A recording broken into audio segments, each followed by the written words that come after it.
I remember in 1989, when I moved to a city in Chennai, I applied for a telephone. I got the telephone in the year 2000. 11 years I waited for a telephone connection. Today, you go with your digital identity card, Aadhaar we call it. In 1 minute, you have a telephone connection. Mobile phone connection, that is, on a smartphone.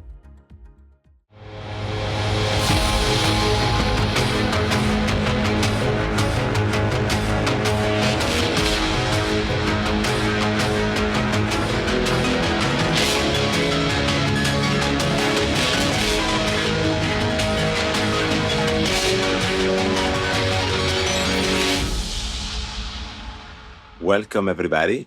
My name is Paolo Sironi, and this is another episode of The Banker's Bookshelf. The Banker's Bookshelf is our opportunity to learn from researchers and authors of the most interesting papers and books that discuss how banking is being transformed by technology. And today I have the pleasure to have with us the author of Designing Change, My Journey Through India's Digital Payments Transformation. His name is Balakrishnan Mahadevan, that I will synthesize in Balu. That is easier for me to pronounce. Balu, welcome to the Banker's Bookshelf. Thank you so much, Paulo. I look forward to the conversation. Balu, I'm very excited that you decided to join the Banker's Bookshelf today because the topic is definitely interesting. We can reflect with Balu about the last 10 years or more of innovation in payment that occurred in India. Now, innovation doesn't really happen overnight. It's a series of moments, events, decisions, some right, some wrong. And now we have the opportunity with Balu to reflect back on what effectively happened in India that propelled India to such an extraordinary transformation in terms of the payment landscape. Balu has tons of experience, is a former executive of the NPCI, the National Payments Corporation of India, and the World Bank. So he has first-hand experience to describe to all of us what really happened in a way that we can be better informed in thinking and in designing the future of payments elsewhere in the world. Balu, let's start telling the audience why should they read your book? So this book, the India's digital payments is something which is now globally known. We have moved from 1 billion retail digital transaction across all products and services to more than, in 2010, to more than 225 billion transactions for the year ended March 2025. 225 times growth in 15 years is not heard in any country. Right? Therefore, the transformation has been humongous, huge, and every country is talking about it. Anything which in comparison is Brazil's Pix, which is also doing phenomenally well.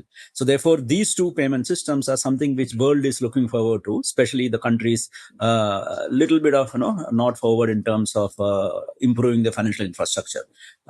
This growth in India didn't happen overnight. Right? It happened over a period of 25 years. To take it back, I had the advantage of seeing the whole payment system development in India using different vantage points. Initially, I was working for the banks, connecting the banks to the payment systems in that country. Right. In the year 2000, I was working on a product called Citibank Global Transfers, which could move money from any Citibank account in the US or Europe to Citibank account in India online, real time, even before the word faster payment was coined. And this cross-border instant remittances, of course, within Citibank, met most, if not all, of the SDG goals, which we are even today struggling for cross-border payments. So that got me thinking. There is so much can be done with payments in 2000. So I started reading more about payments, understand more about various aspects of payment. Then I wrote a paper in 2006 in terms of if India has to become the global leader in payments, what are the things we need to do in 2006? I wrote that. And that catapulted me into a payment expert in the country. It was published in the largest banking magazine in India, which is called the Indian Banker. And therefore, suddenly I became, known as a payment system expert, and I got invited for a lot of meetings and all that. One of the things I suggested in the suggestion in my paper is that if the retail payments have to grow, there has to be a specialized institution which will promote the growth of retail payments in the country. So the seeds of National Payments Corporation of India was laid in my article in 2006. In parallel... Okay, so Balu, for a moment, because a lot of very important concepts. So basically you said You looked at how payments try to be transformed by centralized institutions like Citi. You found that very interesting. Then you wrote a similar paper in 2006 that addressed how that can be applied at scale for the whole economy, for a big country like India. And what you said is that that required the existence of a centralized institution that could promote change the right way, because that might be necessary to aggregate, I presume, an whole ecosystem in an ordered way around this important task. Now, what it is that you know today that you didn't know back then that instead you know is business critical? So I knew that if anything has to work, there has to be a specialized agency working towards on making that happen. These days of specialization. So if the payments in India has to grow, RBI cannot be running the retail payment system to the country. As a regulator of the banking system, RBI is Reserve Bank of India, could perhaps run the large value payment system, but then retail payment system has to be handed over to a specialized institution which will focus on that. So that was that's what I wrote about in my paper. That was the vision of RBI too. In parallel, they also came out with the vision statement in 2005-6, and they also said that there has to be a national institution. So therefore, it was critical for India. Without the NPCI, we wouldn't have reached where we are today. I think, I completely support the National Payment Corporation of India creation. But what is important, I realize after years, working with World Bank and many other countries, is that the construction of NPCI, how the whole institution was, conceived and constructed. So first is it was owned by the banks. Therefore, the ownership was with the banks. 10 large banks in the country, which comprised of 6 public sector banks, is government banks in another way to say it, 2 private sector banks and 2 foreign banks. They were the initial shareholders of National Payments Corporation of India. The idea behind that being the best of the brains from these 10 institutions should be working together to make the payments, widely available and accessible to the country. So that is one big lesson, the collaborative approach of the banks to make it happen. That's one. The second thing which really appealed to me is that we knew that at that point in time, given that we had only less than 1 billion transactions across all channels, all retail payments, including debit card, credit cards, electronic fund transfers, electronic clearing systems, and all that, we had only less than 1 billion transactions in the year 2009-10.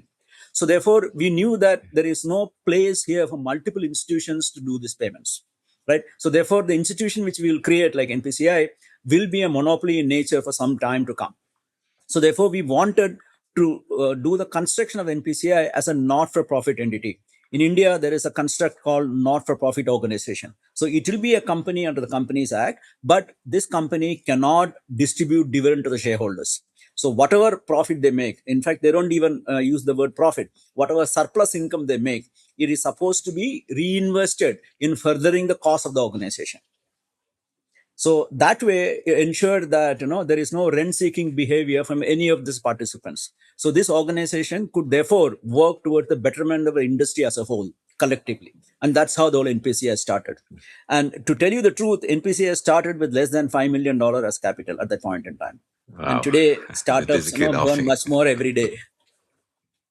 So, Balu, everybody expects innovation to hit the market and transform everything in a very short term. Effectively, this is not the case.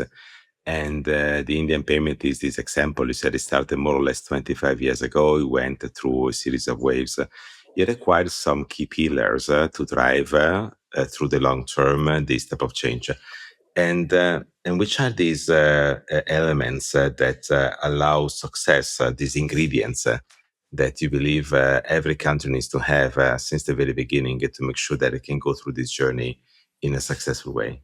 Wonderful question, Paulo. There are 3-4 key elements which made the whole NPCA creation and its working is a huge success. One is, as I said, creating a separate institution focusing on retail payments, promoted by 10 large banks in the country who had a 70-80% of the market share. So that is one. The second thing is the construction of the company is not for profit in nature. Therefore, they could work, although they're monopoly, they could work in the interest of the entire banking community. That is second. Third thing NPCI had was a visionary leader. It is Mr. Narayana Murthy, former chairman of Infosys, or the first chairman of NPCI. He was a visionary strategic leader, right? He put the foundation for what NPCI is today, and he ensured that the first 4 years of NPCI operation, he protected the organization from all external undue influences, for that matter. So he laid the foundation and strategy of NPCI. And the fifth thing I would say, there are sort of committed individuals who moved from the private sector to this national organization to contribute something towards the development of the nation. Okay. I used to work for a multinational bank at that point in time. And I had an option to either go back and join NPCI and do something for India, or go back, further only my career progression by working for a JPMC or any other multinational.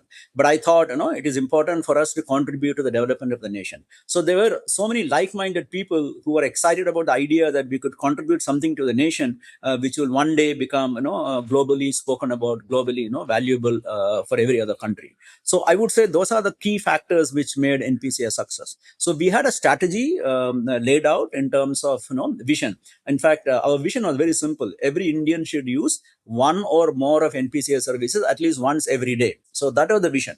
So 1.4 billion customers. So everybody uses one transaction. We are talking about 1.4 billion transactions a day. That is our vision. A very simple vision, right? And that time we didn't even have one transaction per customer per year digital.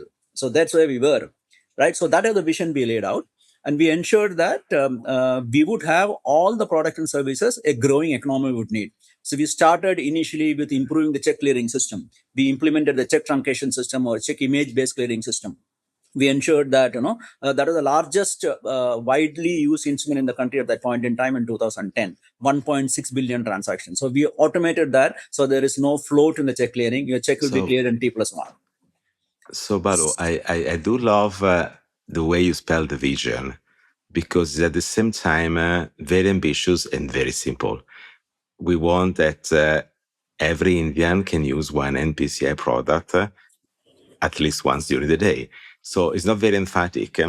It does not, fill your heart, but in reality, resolves the real problem of allowing people to start transacting in easier way, being part of a broader ecosystem, because it's a collective effort of everybody. Everyone contributes, from the clients to the providers.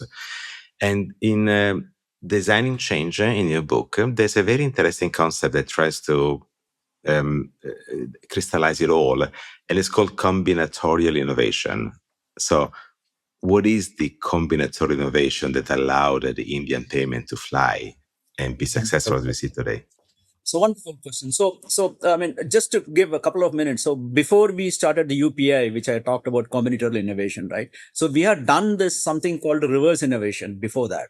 So the IMPS is what Professor Vijay Govindarajan of Dartmouth, public, strategy expert from Dartmouth. He talks about developing nations leading in innovation and developed nations taking from that. So our IMPS, which is the faster payment system we implemented way back in 2010 on the lines of cheap and global transfers. Now, I think UK did faster payment in 2008. We used a similar construct and built IMPS in 2010. So in 2010, we called it reverse innovation, right? We developed and other countries picked it up and move on. What we did with IMPS is that we knew that a country like India cannot spend $500-600 million to develop a faster payment system. So we wanted to reuse all the existing components and connections to reuse and rebuild a system which can be useful for the consumers. So we used exactly the same construct like Vocaling in UK. We actually leveraged the NFS ATM network, for which 60 odd banks are already connected.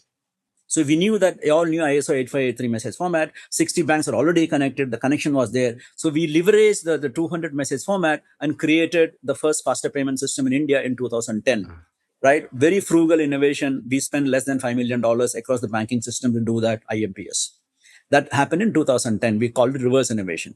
Then we put so many other systems in place. As we go along, we said a check truncation system we put in place. We put in place National Automatic Clearing House for direct debit, direct credits, including same-day settlement options, right? And then the UPI moment came, right? The UPI is actually has two components. And broadly, we're talking about UPI. It has two components, the front end and the back end. The front end is the one which has developed afresh. The back end continues to be the back end rail used in IMPS. Exactly similar is what you're using. The actual movement of money happens using the same IMPS rail we created in 2010. Right. So when UPI happened, initially, 2016 it is launched, right? UPI was not immediately successful. So what we learned in India, every new payment instrument takes a bit of time for people to understand how it works, and then only the adoption and the usage grows, right? So my promise to the board of NPCI, they always, whenever a new product is launched, the first question they ask is when you reach 1 billion transaction. So the only answer I used to tell them, not in terms of months, the only thing I used to tell them, I will be faster than the previous instrument. So if previous instrument took 8 years, I will make sure this is much faster than that. So IMPS reached 1 billion transactions in about 5 years. UPI reached it in 3 years, right? In order to get UPI to where it is today, I will talk about a couple of minutes and then get into combinatorial innovation, right? There is a technology adoption model which you will be familiar with, right? They talk about two key factors which is contributing to any digital products adoption. The first one they talk about is perceived usefulness, right? Obviously, ability to send money instantly 24/7, right? Using mobile phone, sitting anywhere you are, so long as the mobile connectivity is extremely useful for the consumer, right? The second thing was perceived use of use, how easy it is for you to do transaction, right? The UPI adoption really, shoot off only after they implemented a QR code based merchant acceptance solution. Then what happened was payment to the merchant became just scanning a QR code and clicking a button, because mobile had a two-factor authentication built in already. So that made, perceived, it's not perceived, it's actually actual, ease of use also improved with Realized. QR code, right? Yeah. And the third thing which helped is, although India also allowed a third party to initiate transactions in UPI, money remained with a trusted institution. It was actually open banking concept. So the money, you might use a Google Pay or a Phone Pay or a Amazon Pay to initiate a UPI transaction, but those organizations do not touch customers' money. Customers' money remain in a regulated institution in India. So these three factors contributed to UPI success, right? When the UPI success became so phenomenal, to the extent that today we are doing 20 billion transactions a month. So you're pretty much reaching that, one customer using 1 or 2 NPS service every day. We are kind of getting in there. We do about 600 million transactions. Once you double it, we will get there. So when this happened, there were a lot of people taking credit for UPI, because it is hugely successful. I joined a postdoctoral research program in IIM Bangalore. So I met the so many architects of UPI, kept saying, they're the architect for UPI, right? Every second person I met in Bangalore, they say he's architect of UPI. And I found it fascinating, if there's so many people contributed. So I wanted to test a little bit in terms of depth, what kind of depth they have in terms of saying this. So I kept asking them, can you tell me what is the innovation in UPI? First person said instant payment. So I had to demolish it, saying, no, it's done in 2010 in India itself in IMPS. And prior to that, Citibank has done Citibank Global Transfers in the year 1996, which I brought to India in 2000. So that's not an innovation, right? That second set of people came back and said, okay, so a moment. So you said instant payments is not the innovation of the BI.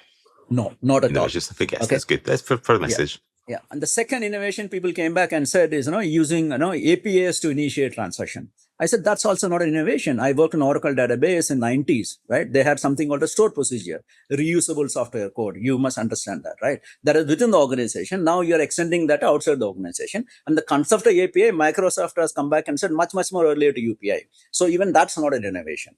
That's a second. Okay, so second, Paolo, we said API's innovation is not instant payment and it's not initiation of instant payment. Using APIs, yeah. Yes, so what is it? Okay. The third thing they said is, a third party initiating, the transactions. So like, bulk of the UPI happens on a third party applications like a Google Pay and a Phone Pay and Amazon Pay, not on the banking applications. Typically, you initiate a banking transaction from a bank provided mobile application. Whereas in UPI, more than 85% of the transactions are initiated using a non-banking application, which we call third party application service providers. They said that's an innovation. I said, no, in 2007 itself, the open banking concept and third party initiation of services is defined in the European Payment Council. Europe has already defined, and 2012-13, they also come out with the detailed specification in terms of how to go about doing this. Open banking, payment initiation service provider specifications are out at that point in time in 2013. Therefore, that's also not an innovation. Okay, so we said innovation here is not the real time, it's not the API, it's not the open banking. Yeah.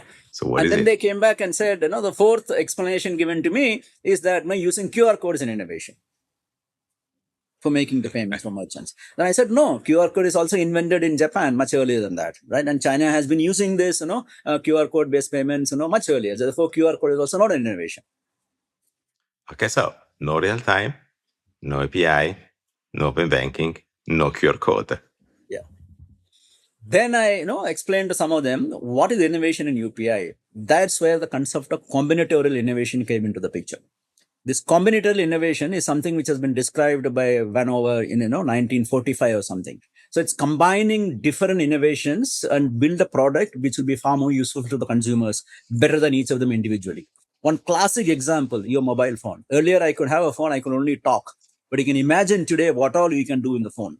The amount of features added to the phone. Are all of them innovations? No.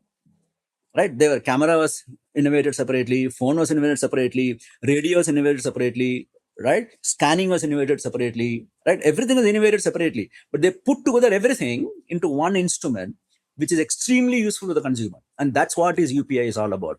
Combinatorial innovation.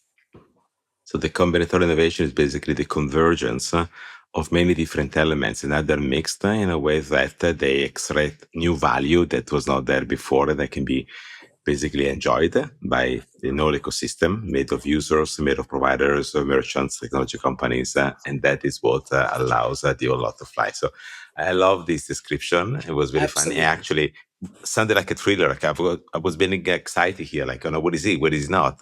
So I enjoyed it very much. And knowing this, other countries are attempting with different perspectives to enjoy the same breadth of transformation. Some are developed nations, others are developing economies. What is the best advice you can give them? Presumably it's different, or maybe it's the same. So before advice, I would say, I will try to probably, project my observations of, traveling to many countries and living in many countries and transiting through many countries, right? I see that the faster payments and instant payments are leveraged differently by different economies, right? Broadly, the developed economies, it is not becoming as popular as it is being used in the developing economies, right? For example, the reason for that perhaps is that there is already an existing system which is working well. For example, when I'm in the US, I'm able to travel wherever I want 1 month completely on a card, which I could use it for a $500 flight ticket, $300 hotel booking, even $1 coffee. I can use a Starbucks. card and I can run with it. If there's a coffee for $1 in New York, I'm It not is sure, still but there. I maybe think some parts of the the US you can donut find. company. What is that? I keep forgetting the donut company. They give you $1 coffee. Okay, good. You still have that. So I was able to do everything for a month only on a credit card or debit card, whatever that is. So therefore, there was not a compelling reason for them to have anything which is replaced. In typical financial services, you have been in the industry for a long time. If it's in broken, don't fix it is paradigm. Right. So therefore, where things are working well, there is no incentive for them to change it. Also, the cost of those transactions are embedded into every single transaction. So therefore, they knew that if I'm accepting digital payment, there will be a cost to this. The cost is already added to the product. Therefore, they don't feel it, any need to replace that. So if you look at it, all developed countries, we don't see the traction of faster payments as we see in a developing nation. So let me take an example of UK. They implemented faster payment in 2008, right? Even in 2025, their total contribution to the digital payments is less than 10% of the total transaction volume, right? US spent $550 million to do Fed now, but we don't see the kind of transactions in a month we see in the whole year in the US, right? That is because Are we imply some judgment about the digital euro? I have not studied Europe significant, but there's a couple of countries probably, the digital payments are, digital payments are definitely looking good, even card-based payments are looking good, but the instant payments have not seen the kind of success you have seen it in the developing nations like Brazil or Thailand or India, even in Europe. I think probably the Scandinavian countries are an outlier. Their adoptions are far better. But other countries, I'm not too sure. If they're doing so very well, I really don't know why MasterCard decided to sell Nets again. They acquired at $4 billion. Now they're selling it again. So if there's a profitable business, why would they do that? Is a question which comes to my mind. Right. Anyway, so I find that the developing nations, so that's one thing I realized. Developed nations and developing nations leverage the faster payments differently. That's one I figured out. The second thing I figured out is if the well-entrenched acceptance infrastructure, changing that is very difficult. Therefore, people don't attempt this. The developing world, for example, India, we never had an acceptance infrastructure. It is the acceptance infrastructure, ability for people to pay at the merchant, which actually drives the adoption of digital payments. Not the account transfers. Account transfer may happen 1 time or 2 times in a month for me, but every day I have need to spend my money in metros and everything. So if you really want digital payment adoption to happen significantly, the role of acceptance infrastructure is extremely critical. The merchant should adopt it, the merchant should accept it, then only consumers will start using it everywhere. So that I found is the reason why the UPI succeeded big time in India. Prior to UPI, prior to the QR code based acceptance infrastructure, we have a different name for this. We call it asset light acceptance infrastructure, because you don't need anything at the Asset light. Yeah. asset light acceptance infrastructure. You don't need anything at the merchant. All you need is a plastic QR code standee. Right, you just have a QR code print, and that's all you need. You don't need a terminal. You don't need a token. Nothing you need. Right, all you need is a QR code. So that catapulted India from less than 10 or 20 million terminals where I could do digital payments to 300, 400, 500 million places I can use the digital based payments.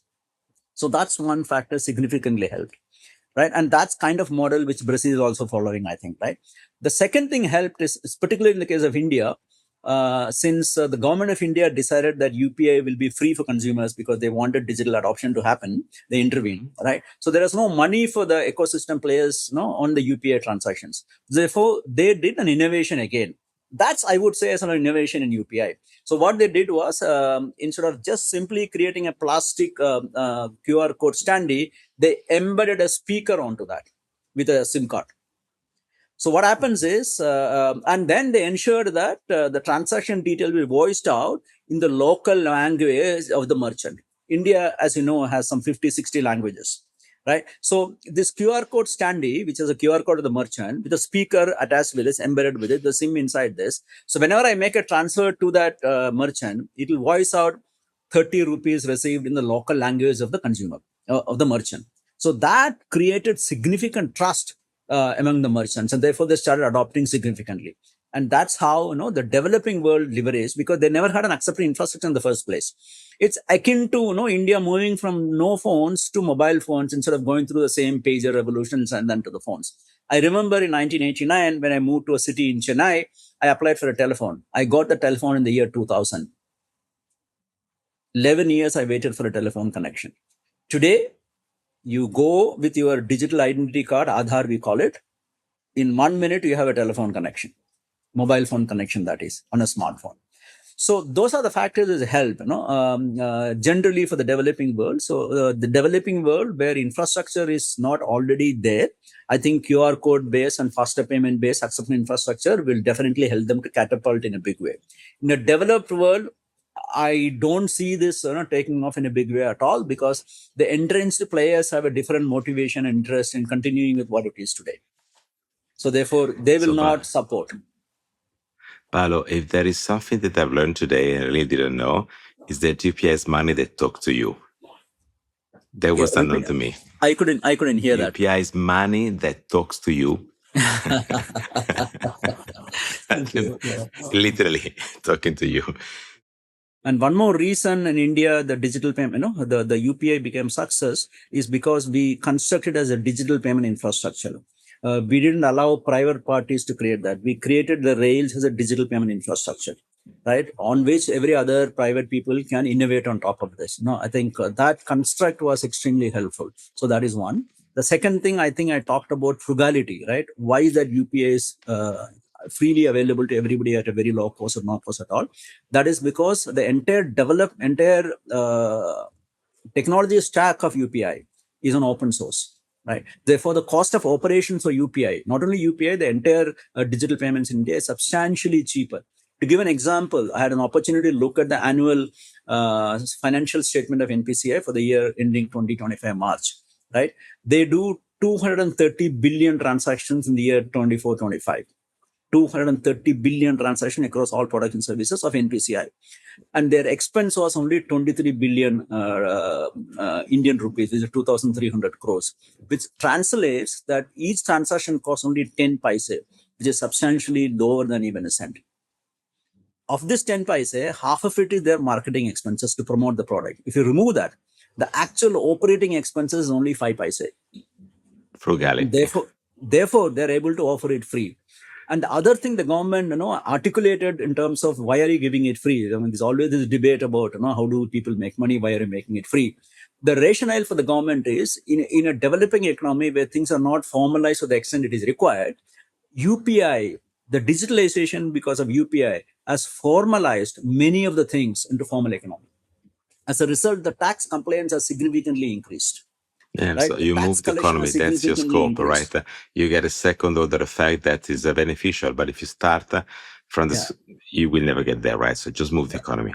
So therefore, what the government has done is, although they made it free for the consumers, the government every year is subsidizing or paying back the cost of this transaction to the financial institutions. Every year in the annual budget of Government of India, they calculate certain amount and say this is the cost of free UPI transaction for the financial institutions, and they reimburse to the banks, taking it as the cost of collection of taxes.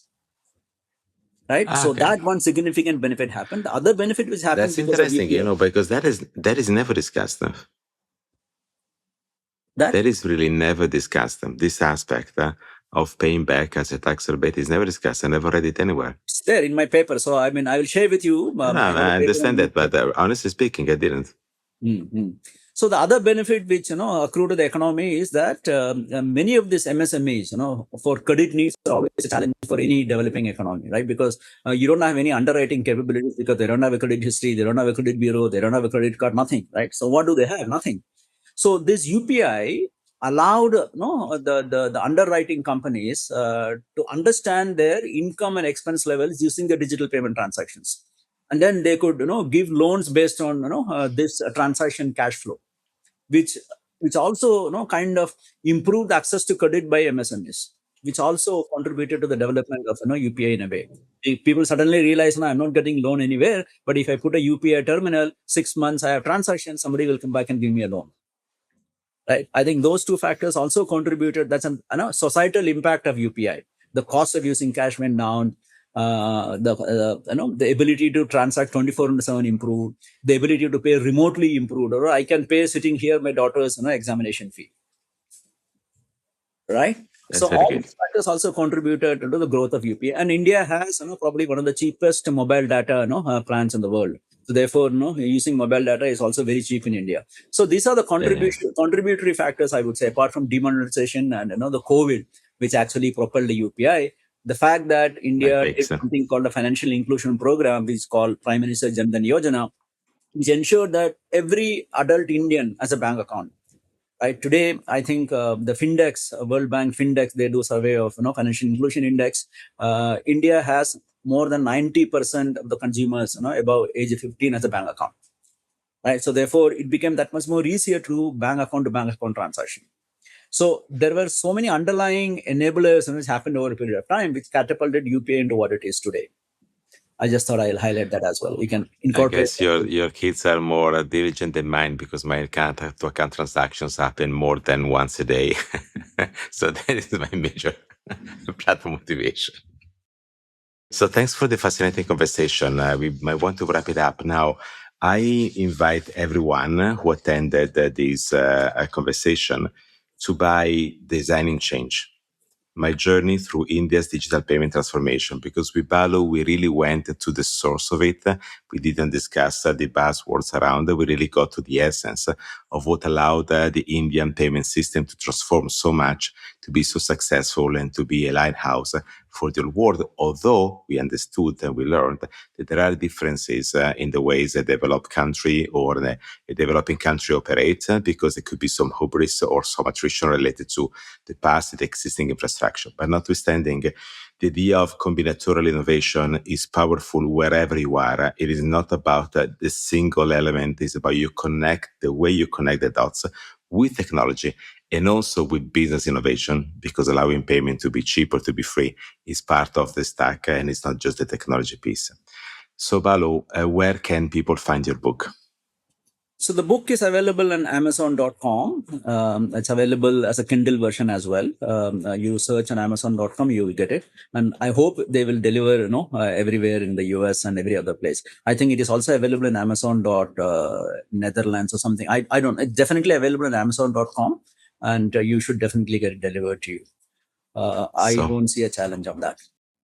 I invite everyone to get Designing Change, to connect with Balu on LinkedIn, and to spread the news that this was a wonderful The Banker's Bookshelf episode. I thank everyone for the time you dedicated to the conversation. The Banker's Bookshelf is our opportunity to learn from the authors and the researchers of the most interesting books and publications that describe the present of banking and its fintech future. Thank you very much. Arrivederci and enjoy the jingle.